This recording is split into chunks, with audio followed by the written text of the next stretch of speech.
Assalamualaikum warahmatullahi wabarakatuh. Salam sejahtera untuk kita semua. Pertama-tama perkenalkan nama saya Eka Nurfani, saya dosen program studi teknik material Institut Teknologi Sumatera. Pada kesempatan ini saya akan memaparkan terkait mata kuliah karakterisasi material yang mana merupakan salah satu mata kuliah wajib di prodi kami. Kemudian sistem pembelajaran yang selama ini kami anut mencakup delivery, interaction, dan juga assessment. Nah, kemudian saya akan memaparkan beberapa capaian lulusan yang diharapkan dari mata kuliah ini. Berikut adalah deskripsi dari mata kuliah karakterisasi material, yang mana mata kuliah ini membahas tentang berbagai aspek karakterisasi atau pengukuran dari sifat-sifat material seperti morfologi, struktur kristal, komposisi atau elemen penyusun dari suatu material, kemudian juga beberapa sifat seperti sifat optik, listrik, dan sifat magnetik. Nah, ini mencakup dari persiapan spesimen hingga analisis data dari spesimen yang dihasilkan. Berikut ini adalah capaian lulusan yang diharapkan dari mata kuliah ini. Di antaranya ada beberapa dua aspek sikap, ada aspek pengetahuan, ada aspek keterampilan umum, dan juga aspek keterampilan khusus. Untuk ini, aspek keterampilan khusus diantaranya adalah mahasiswa mampu melakukan eksperimen sesuai prosedur dan mematuhi standar profesi. Kemudian yang kedua, mampu menyajikan, mengolah, menganalisis, dan menginterpretasikan data hasil eksperimen dengan metode yang benar. Kemudian aspek keterampilan khusus yang terakhir adalah mampu merancang eksperimen untuk penelitian atau pengujian dengan metode yang tepat. Nah, sehingga dari CPL itu kita turunkan ya ke CPMK atau capaian pembelajaran mata kuliah, di mana ada 4 CPMK yang diharapkan bisa diperoleh mahasiswa setelah mengikuti perkuliahan ini, yaitu yang pertama, mahasiswa mampu menganalisis sifat struktural material beserta proses preparasinya. Yang kedua, mahasiswa mampu menganalisis sifat optik material beserta proses preparasinya. Yang ketiga, mahasiswa mampu menganalisis sifat listrik dan magnetik material beserta proses preparasinya. Dan yang terakhir, mahasiswa mampu memilih berbagai teknik karakterisasi material yang sesuai dengan kebutuhan ataupun aplikasinya. Nah, ini adalah materi pembelajaran selama 16 pekan, di mana kita melihat tiap minggunya terdiri dari ada teori tentang teknik SEM, yang kemudian teknik AFM, teknik XRD, ada teknik BET, teknik TM, kemudian teknik TGA, XRF, dan di minggu 8 ada UTS. Kemudian dilanjutkan dengan teknik spektroskopi di minggu 9 dan 10, kemudian juga ada metode 4 titik. Terus di minggu ke-12 ada metode cyclic voltammetry, dan yang minggu ke-13 adalah metode magnetik ya. Kemudian di minggu 14 dan 15 ini akan menjadi tugas besar bagi mahasiswa. Nanti mahasiswa akan presentasi, memaparkan, dan memilih karakterisasi apa yang cocok berdasarkan case yang mereka peroleh. Dan minggu terakhir adalah UAS. Nah, ini berikut pustaka yang digunakan untuk perkuliahan. Ini sudah tercantum dalam RPS. Kemudian ini metode perkuliahan, di mana minggu pertama sampai ke-7 itu penyampaian teori, kemudian UTS, dan kemudian juga teori lagi. Nah, di sini diskusi kelompok ya tadi seperti slide sebelumnya. Nah, kemudian bagaimana interaksi dosen dan mahasiswa? Jadi kita biasa melakukan diskusi baik di kelas maupun di luar kelas ya. Untuk kasus di luar kelas ini kita menggunakan platform Google Classroom ya. Untuk di dalam kelas biasanya kita menggunakan Zoom atau Google Meet ya, daring secara sinkronus. Kemudian mahasiswa nanti diharapkan berpartisipasi aktif di dalam forum diskusi dengan bertanya dan memberikan tanggapan. Nah, ini difasilitasi tidak hanya di dalam kelas tapi juga di luar kelas. Kemudian juga adanya keaktifan atau interaksi saat di kelas menjadi pertimbangan saat penentuan nilai akhir. Jadi ketika ada mahasiswa yang nilainya kurang sedikit gitu ya, jadi kita bisa bantu dari sisi keaktifan atau interaksi saat di kelas.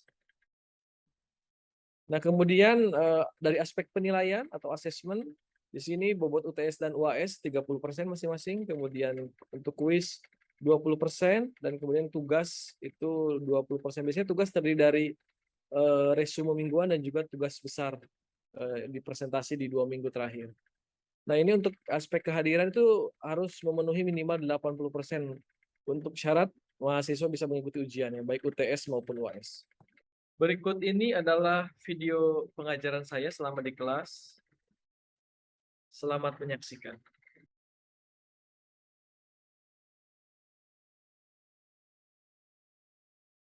Oke, selamat pagi. Assalamualaikum warahmatullahi wabarakatuh. Waalaikumsalam warahmatullahi wabarakatuh. Selamat Pagi, Pak. Ya, gimana pada sehat ya? Alhamdulillah sehat, Pak.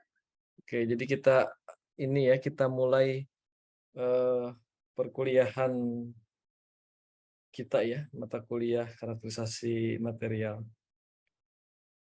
Nah, jadi seperti biasa ya kalian sebelum memulai perkuliahan harus membaca ini kontrak kuliah ya. Kontrak kuliah nanti biasanya saya share di Google Classroom dan nanti kalian perhatikan gitu ya. Pastinya kalian udah baca gitu ya persyaratan-persyaratan dan ketentuan mengikuti kuliah ini.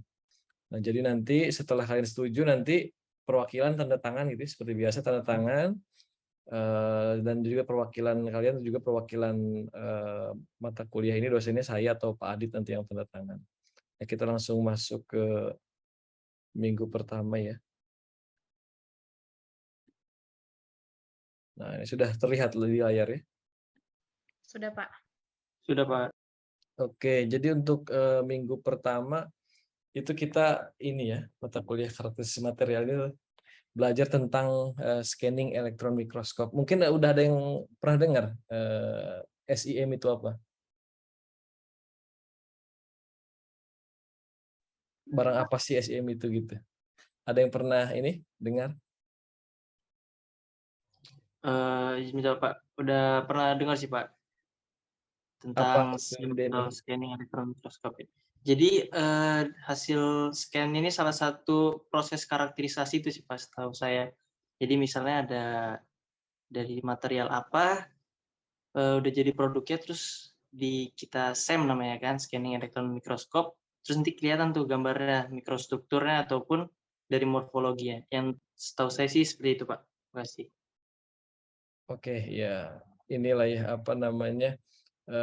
kurang lebih seperti itu ya, namanya mikroskop ya. Jadi mungkin secara umum kalian pernah dengar ya istilah mikroskop itu mungkin dulu pas praktikum biologi mungkin ya dari sejak zaman SMA mungkin kalian pernah tahu ya, dan mungkin juga di beberapa praktikum mungkin pernah pakai juga ya, di praktikum teknik material itu pasti pernah pakai mikroskop juga. Nah, mikroskop itu pada dasarnya ya melihat benda-benda kecil gitu ya, melihat benda-benda kecil, cuman kok ada elektronnya ya, itu yang membuat unik gitu ya. Kenapa ada kata elektronnya? Nah, jadi nanti kita lihat apa sih perbedaan mikroskop yang kita pelajari ini ya dengan mikroskop yang sebelumnya pernah kalian tahu gitu ya. Oke, kita lanjut. Oh, ini sekedar mengingatkan ya. Jadi di kelas saya selalu memegang prinsip ini ya, kamera selalu on, kalau off ya berarti di remove oleh admin Zoom gitu ya. Kemudian silakan nanti kalau ada bertanya bisa langsung memotong atau misalkan jika dirasa mau menggunakan fitur raise hand juga dipersilahkan. Nah, kemudian seperti biasa yang nomor 3 itu adalah resume ya, resume dari kuliah hari ini tuh sebagai syarat dari presensi ya, karena kalian tidak bisa presensi di Google Form kalau tidak mengupload resume setiap minggunya ya. Jadi tolong buat catatan singkat saja ya. Nah, ini topik bahasan ya, jadi CPMK di pertemuan pertama ini, jadi nanti setelah kuliah itu kalian bisa memahami beberapa hal-hal berikut ini gitu ya, seperti apa sih bedanya mikroskop optik dengan elektron itu. Nah, mikroskop elektron ini yang kita pelajari hari ini, sedangkan mikroskop optik itu adalah yang pernah kalian pelajari sebelumnya. Kemudian bagaimana sih prinsip kerjanya? Nah, kemudian apa aja komponen-komponennya nanti mungkin ini ya, apa namanya, beberapa hal mungkin akan baru gitu ya, dan beberapa hal pasti kalian pernah dengar di mikroskop optik juga.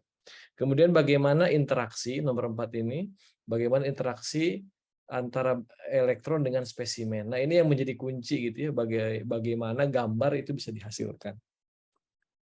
Kemudian bagaimana pembesaran, resolusi, dan kontras yang dihasilkan. Nah, tentunya ini akan menjadi cukup berbeda secara signifikan dibandingkan dengan mikroskop optik. Dan yang terakhir adalah aplikasi ya. Nanti kira-kira SEM ini untuk apa aja sih, nanti kita bisa lihat di sini. Oke. Nah, ini ya. Jadi kita mulai dengan perbedaan dari mikroskop cahaya dengan mikroskop elektron. Sekarang ini ya, kalau dari namanya ya, kira-kira apa sih yang membedakan mikroskop cahaya dan mikroskop elektron? Sederhana aja sebelum kita melanjutkan ininya. Dari namanya apa sih yang terlihat beda? Oh, kalau bentuk jelas beda ya, gambarnya kiri dan kanan jelas beda. Dan kalau kalian lihat ya, itu ada gambar komputer di sini ya. Nah, ini ukuran ininya, ukuran mikroskop elektronnya. Kalau ini ya, kalau cahaya ini nggak ada pembandingnya, jadi ya kalian mestinya terbayang ya, karena ukurannya kecil kan. Ini lumayan agak besar nih ukurannya. Bisa bedakan nggak dari namanya? Kata kuncinya sebetulnya ada di nama depannya nih, ada satu cahaya, satu elektron. Artinya apa? Artinya yang membedakan itu adalah sumbernya ya. Jadi kalau mikroskop cahaya ya pakai cahaya, kalau mikroskop elektron ya pakai elektron gitu. Nah, mungkin kalian akan bertanya-tanya ya, selama ini kan ngomong elektron itu hanya ada di apa namanya, di mata kuliah ini ya, yang berbau sains gitu. Tapi sebenarnya di sini banyak sekali kegunaannya ya. Jadi dari elektron maupun cahaya. Tapi nanti ada perbedaan. Nah, ini contoh sederhananya. Jadi gambar di sebelah kiri itu adalah gambar yang diambil oleh mikroskop cahaya, OM itu optical microscope, dan yang sebelah kanan adalah gambar yang dihasilkan atau citra yang dihasilkan dari mikroskop elektron. Jadi ada perbedaan ininya, itu resolusinya jelas yang cahaya itu lebih rendah, sedangkan yang elektron itu lebih tinggi ya resolusi yang dihasilkan, sehingga kelihatan sekali ininya gambarnya gitu ya. Yang kanan itu detail ya, dia memiliki apa namanya, kedalaman bidangnya lebih luas gitu ya, makanya dia bisa melihat bagian depan, ujung depan dan ujung belakang itu terlihat sekali ininya ya. Jadi kalau ini kayak terlihat bola-bolanya aja gitu, kita nggak tahu belakangnya ada apa gitu kan. Tapi kalau ini sangat ini sekali, jelas sekali dan lebih detail gitu ya. Nah, sekarang dari ini ya, dari skema gitu ya. Ini ada beberapa mikroskop nih yang apa namanya, biasanya orang material pakai. Mikroskop cahaya juga kita pakai, itu tidak kita tinggalkan gitu ya. Cuman untuk melihat objek-objek yang lebih kecil gitu ya, yang lebih detail, misalkan Denny itu lagi melakukan penelitian nanofiber gitu ya. Nah, dari dimensinya udah nano ya. Kalau mikroskop cahaya itu mungkin ya ordernya masih, kita lihat di sini aja ini udah puluhan mikro ya. Itu udah agak-agak kabur ya. Tapi kalau mikroskop ini gitu ya, mikroskop elektron, mau istilahnya ada lagi, ada TEM ya, ada SIM ya. Kalau yang kita pelajari ini ada SEM-nya. Kalau TEM nanti kita pelajari di pertemuan, kalau nggak salah di pertemuan 3 atau di pertemuan 4 ya, saya agak lupa. Nah, itu nanti kita juga belajar TEM gitu ya. Nah, sekarang mungkin kita bandingkan aja ya cahaya dengan ini ya. Kalau cahaya ini sebetulnya secara prinsip mirip dengan ini ya, mirip dengan TEM, dia metodenya itu ditransmisikan gitu ya. Ini spesimennya, ini spesimennya. Nah, jadi cahaya itu dilewatkan ke spesimen, terus kita bisa melihat gitu ya. Spesimen itu apa namanya, konturnya seperti apa gitu, atau permukaannya seperti apa. TEM juga sama, cuman kalau TEM ini objeknya lebih kecil ya, jadi objek ukuran puluhan nanometer aja bisa terlihat jelas gitu ya, bahkan sampai ke mendekati order atom itu kelihatannya. Nah, sedangkan mikroskop ini, mikroskop elektron, Ini sumbernya sama elektron, sama dengan TEM, cuman Microsoft Elektron ini dia tidak dilewatkan ya. Jadi misal kita tembakan ini berkas elektronnya gitu ya. Berkas elektron ini dari elektron source ini jadi pistol elektron lah istilahnya. Kemudian dilewatkan melalui beberapa ini ya, beberapa bagian. Di sini ada condenser lens ya. Jadi kalau di mikroskop cahaya itu kan lensanya ini ya, lensanya itu kalian kebayang lah lensa. Kalau mau memfokuskan dan menghamburkan cahaya itu tinggal kita pakai apa namanya, ada yang cekung cembung gitu ya, ininya lensanya ya. Nah, tapi kalau di SIM ini karena elektron ya, jadi lensanya harus khusus juga gitu ya kalau kalau menggunakan SEM. Jadi lensa yang digunakan juga adalah lensa yang bisa membelokkan berkas elektronnya. Mungkin kalian pernah belajar di fisika dasar ya, gaya Lorentz itu ya. Masih ingat nggak? Ingat lah ya. Nah, jadi gaya Lorentz itu yang nanti dimanfaatkan untuk memfokuskan berkas elektron. Sebetulnya kan ini berkas elektron kemana-mana ya. Ini harus difokuskan ini, makanya dengan menggunakan biasanya koil ya nanti. Ada koilnya, ada lilitannya. Nah, itu dia bisa menghasilkan medan magnet. Nah, medan magnet itu yang dipakai untuk membelokkan berkas elektronnya gitu ya. Nah, nanti kita akan cari tahu ya kenapa elektron itu bisa menggambar ini ya, apa namanya, topografi dari suatu sampel gitu ya. Entah sampelnya berlubang, entah sampelnya berbentuk kalau Denny itu kan pengennya bikin nanofiber ya Den ya. Jadi Denny pengen bikin nanofiber ya, nanti kelihatan tuh rambut-rambutnya tuh, ada yang silang, ada yang mungkin bentuk unik-unik lainnya gitu ya, yang orang material biasanya belajar di nanostructure ya, atau nanomaterial. Kita butuh penglihatan yang lebih yang lebih tajam gitu ya untuk mempelajari objek-objek berstruktur nano. Pentingnya contohnya ini adalah kelemahan ya, salah satu kelemahan dari SEM ya, itu ya pertama memerlukan kondisi vakum. Coba kira-kira ini, kenapa itu jadi salah satu kelemahan? Kenapa butuh vakum itu suatu kelemahan? Ada Izin yang bisa menjawab, jawab? Pak. Halo, siapa Izin, itu yang jawab tadi barusan? izin Pak. Saya namanya Barmawi Samjaya. Oh iya, silakan Bro. Memerlukan kondisi vakum maksudnya apabila dia terkena udara atau oksigen itu dapat mengkontaminasi si elektron yang ditembakkan itu, Pak. Sehingga kalau dia terbebas dari udara dapat meminimalisir itu terjadinya kontaminasi dari udara sekitar gitu, Pak. Sehingga dibikin vakum gitu, Pak. Setahu saya gitu, Pak. Betul ya. Jadi kenapa harus vakum? Jadi agar berkas elektronnya itu dia betul-betul bisa sampai ke sampel gitu ya. Jadi kalau banyak kontaminasi, artinya elektron itu tidak langsung ke sampel. Artinya dia tubrukan dulu dengan molekul-molekul di udara gitu ya. Nah, tentunya nanti hal itu membuat tidak efektif ya. Tidak efektif ininya nanti. Gitu. Yang kedua juga kalau ada ini nanti kan ini ya, kontaminasi, dan ini kan kenapa dibilang kelemahan itu karena biayanya jadi high cost juga gitu ya, karena butuh pompa vakum gitu ya. Kemudian, nah ini kelemahan lainnya adalah hanya menganalisis bagian permukaan saja ya. Kemudian resolusinya ini lebih rendah daripada TEM. Ya, tadi TEM itu bahkan bisa melihat ini ya. Kalau TEM itu kita bisa melihat susunan atomnya ya. Itu lebih tinggi lagi resolusinya. Tapi cost-nya lebih tinggi lagi ya kalau kita ngukur itu ya, biaya per sampelnya juga lumayan tinggi kalau TEM ini. Hampir berapa kali lipat ya, bisa 2 sampai 3 kali lipat dari SEM. Kemudian ini umumnya ya, sampel harus berbahan konduktif. Jadi konduktif. Jadi kalau tidak, bagaimana kalau pertanyaannya bagaimana tidak konduktif ya, kita lapisi biasanya dengan logam gitu ya. Biasanya pakai emas gitu ya. Mungkin sekarang ini juga sudah berkembang juga SEM yang pakai FSM gitu ya. Jadi ya materialnya tidak terlalu konduktif pun bisa diukur gitu ya dengan resolusi yang baik gitu ya.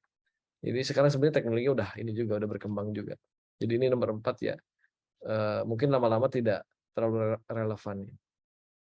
Ini tapi kita ngomongin SEM secara umum aja. Nah, tadi udah ini ya, udah terjawab lah ya yang mengapa perlu vakum.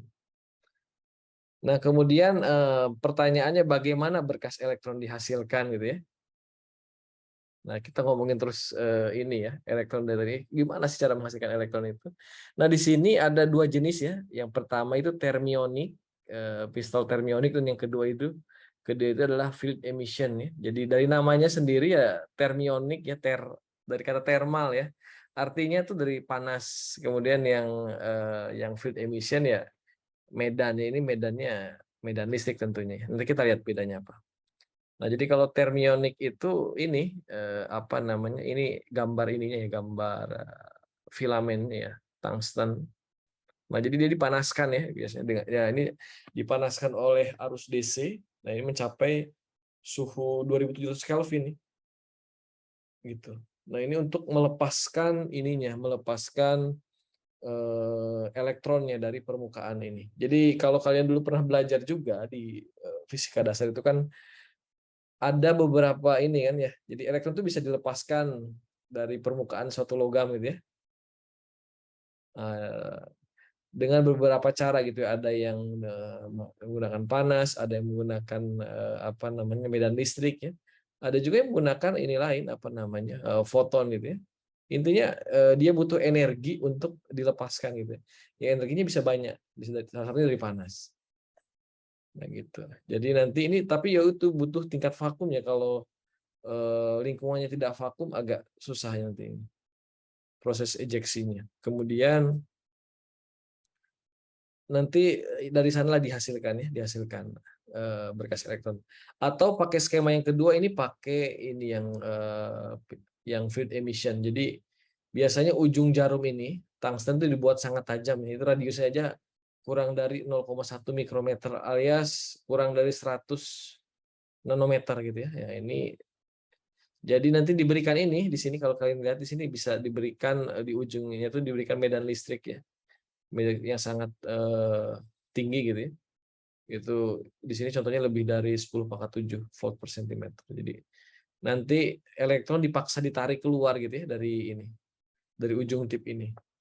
Itu ditarik keluarnya oleh medan listrik. Nah, jadi kan elektron kan bermuatan ya, partikel bermuatan. Jadi agar keluar ya dikasih aja medan ya, medan agar si muatan tersebut tertarik keluar. Nah, ini juga sama membutuhkan kondisi vakum. Keduanya tadi ya, baik yang field emission maupun yang tadi yang termo apa namanya ini thermionic emission, dia juga sama-sama membutuhkan vakum. Nah, ini sedikit ini ya perbedaan ya. Jadi dari segi cost yang cukup mahal ini yang field emission. Nah, dari segi ini brightness-nya juga yang field emission lebih tinggi. Gitu. Nah, itu tadi ini ya magnetic lens. Jadi ya secara singkat fungsinya itu adalah untuk memfokuskan berkas elektron. Nah, untuk analisisnya bagaimana sih analisis data SEM-nya? Nah, ini ya salah satu yang saya rekomendasikan, saya bukan ngiklan ya, ini bisa kalian gunakan ini pakai Imagy. Imagy ini kalau tidak salah ini gratis, kalian tinggal download dan install, dan tutorialnya banyak. Kalian bisa ini saya coba rangkum dari YouTube ya, nanti kalian bisa klik lah itu. Nanti saya bagikan materinya, kalian klik, nanti bisa ketemu ininya. Apa tutorialnya lumayan ini ya, sangat membantu dan mudah. Nah, ini aplikasinya cukup banyak. Jadi ada untuk ya dunia material jelas ya. Kemudian ini apa namanya untuk forensic investigation juga sama ya, bisa untuk keaslian perhiasan gitu ya. Ini. Terus juga bisa ini ya apa namanya biasanya juga untuk analisis kegagalan juga di material, misalkan apa namanya ada kegagalan, misalkan contoh ya ada rel kereta gitu ya patah, kita bisa cek ini ya dengan SEM ya. Jadi kita bisa tahu dia perpatahannya dari titik mana dan penyebabnya apa gitu. Kemudian untuk juga dalam ilmu biologi juga sangat dipakai. Kemudian di ilmu medis juga ini biasanya dipakai. Jadi sangat luas aplikasinya, nggak cuman dipakai di material aja. Nah, ini terakhir tugas ya. Jadi Tugas di sini saya meminta kalian untuk ini ya, melatih. Jadi bagian hitung ukuran rata-rata partikel di sini. Nah, aplikasi silakan pakai Imagy itu, atau juga dengan menghitung manual. Manual itu artinya kalian tapi rasanya kurang ini ya. Tapi silakan dicoba menggunakan hitung manual itu. Jadi kalian ukur diameternya satu-satu. Tapi kalian harus ngambil sampel 20 ini, 20 apa namanya, 20 partikel yang kalian ambil. Jadi nanti kalian buat ininya, buat histogramnya ya. Jadi nanti bisa biar kalian tahu loh distribusi ukuran partikelnya berapa. Ini kan kalau lihat skala ya, skala itu kan 50 nanometer. Kemungkinan ya diameternya sekitar 25-an ya, kurang lebih ya. Jadi nanti silahkan diukur aja dengan distribusi apakah benar sekitar 25. Nah, kemudian tugas diketik ininya. Berarti kan nanti dikumpulkan dalam bentuk PDF. Ya, isinya histogram dan sedikit analisis. Nah, jadi kalian dipersilakan menggunakan software lain juga ya, tidak harus Imagy. Itu paling ya. Ada pertanyaan sebelum ini kita tutup sesi kali ini? Izin aja Pak. Ya, silakan. Izin perkenalkan diri, nama saya Fiana Pak. Pengen nanya nih Pak, kira-kira di ITERA itu fasilitas sama totem gitu ada nggak Pak? Oke, pertanyaannya bagus ini ya. Di ITERA alhamdulillah belum ya, belum punya set. Ya semoga lah tahun ini atau tahun depan ya. Ya rencana udah ada, cuman tinggal menunggu ini aja ya. Apa namanya? Dananya aja ini lancar tidak ya. Tapi rencana ya ada. Tapi jangan khawatir ya, SEM itu banyak kok di Lampung juga ada kok di BRIN apa ya, kalau dulu yang LIPI Tanjung Bintang juga udah ada. Udah ada SEM, dekatkan dengan kita. Jadi ya di mana-mana sekarang ini ya sharing resources, jadi nggak perlu khawatir kita nggak punya apa namanya alat A ya di tempat lain mungkin ada gitu. Ada ini lagi pertanyaan lain? Baik Pak, terima kasih. Oh, silakan Denny. Izin bertanya Pak, tadi saya masih agak bingung sih Pak. Kan ada yang thermionic emitting sama yang field emitting. Nah, itu kan ada perbedaannya tuh Pak. Nah, biasanya kalau di alat SEM itu pakai yang mana sih Pak? Dan lebih baik yang mana gitu untuk kita gunakan? Terima kasih Pak. Oke, yang thermionic sama ini ya, yang field tadi ya. Ya sebetulnya apa kalau saya jawab bukan bagus tidak bagus, tapi kalau kita tujuannya adalah ini ya, hasil yang apa namanya yang lebih resolusi yang lebih baik ya saya sarankan yang field emission. Kalau untuk hasil ya, untuk hasil gambar yang lebih baik saya lebih memilih field emission. Gitu. Karena dari segi ininya lebih ini ya. Tapi ya itu beberapa kekurangannya, jadi dia memerlukan tingkat vakum dan lain lebih tinggi gitu. Dan lebih mahal tentunya cost-nya. Cuman ya hasilnya lebih baik, ya secara umum lebih baik gitu ya. Baik, terima kasih Pak. Oh, iya. Itu saya rasa cukup ya, saya stop share. Ini terima kasih sekali nih. Jadi semoga pertemuan kali ini bermanfaat ya untuk kita semua. Saya tutup. Assalamualaikum warahmatullahi wabarakatuh. Waalaikumsalam Waalaikumsalam warahmatullahi wabarakatuh. Terima kasih Pak.